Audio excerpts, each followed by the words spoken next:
Christine. I've been coming to Aussie for the last 5 months. Goals before I came here was to fit into my skinny jeans.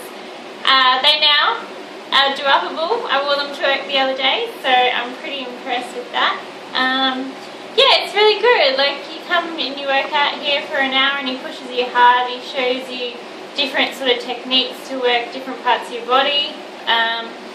I was a bit off balance at the start, but that's coming back into shape now, and I'm learning different skills that I can take away and use at the gym at work before I come back here and learn some other ones. So he also helped with, I was getting headaches a lot due to some muscles that weren't stretched enough. So he showed me how to stretch them out and stop me getting headaches. So that was really good.